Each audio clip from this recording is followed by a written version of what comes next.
నమస్కారం అండి. నా పేరు చంద్రావతి. ఇంకా చంద్రావతి ఎక్స్టెన్షన్ వాళ్ళ కూతురుందండి. నేను మా నాన్న చనిపోయి 4 ఏళ్ళు అవుతుందండి. అయితే ఇప్పుడు మాకు భూమి పట్ట వచ్చిందండి. మా హైకోర్టు ఆర్డర్స్ వచ్చాయి మాకు. ఎక్కడ భూమి మేడం? భూమి ఎక్కడ ఉంది మీకు? భూమి మాకు రామేశ్వరం పొలము 236A2 అండి, 199 ఖాతా రామేశ్వరంలో ఉందండి. అయితే 5 ఎకరాల 2 సెంట్లు ఉందండి మాకు. ఈ భూమి పట్ల మాకు గవర్నమెంట్ హైకోర్టు నుంచి ఆర్డర్స్ మాదే అని వచ్చినాయండి.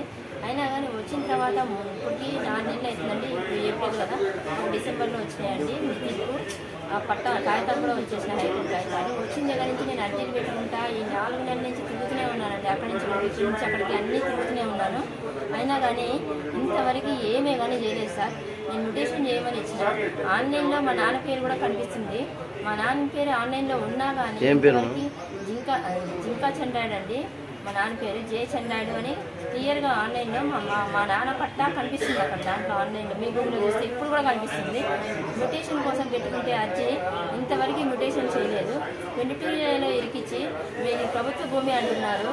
ప్రభుత్వమే కదా భూమి ఇచ్చింది, ప్రభుత్వమే భూమి ఇచ్చింది. ఎక్స్ ఆర్మీ వాళ్ళకు ఇచ్చినది. 1976లో ఇచ్చిందండి. అది భూమి గవర్నమెంట్ ఇచ్చింది కాబట్టి పట్టా చేసింది కాబట్టి గవర్నమెంట్ ఇచ్చినట్టే కదా. అది గవర్నమెంట్ ఇచ్చినట్టే కానీ 22A ఎప్పుడండి 2020లో చేశారండి. అది 22A ఒకరికి ఇచ్చినాక ఎక్స్ సర్వీస్ మెన్ కి జింకా చంద్రాయుడికి ఇచ్చినాక అది 22A ఎలా పెడతారండి?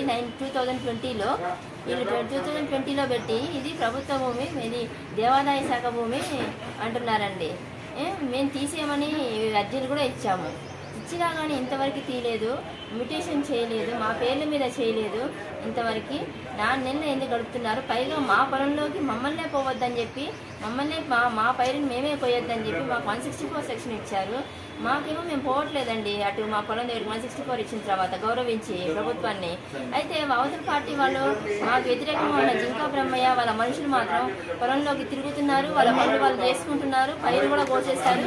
కానీ ఇంత అన్యాయం జరుగుతున్నా కానీ మా భూ కబ్జాదారులు మమ్మల్ని బెదిరించి వాళ్ళ భూమి అంతా వాళ్ళు చేసుకుంటున్నారు. అయినా కానీ ఇంతవరకు యాక్షన్ లేదండి.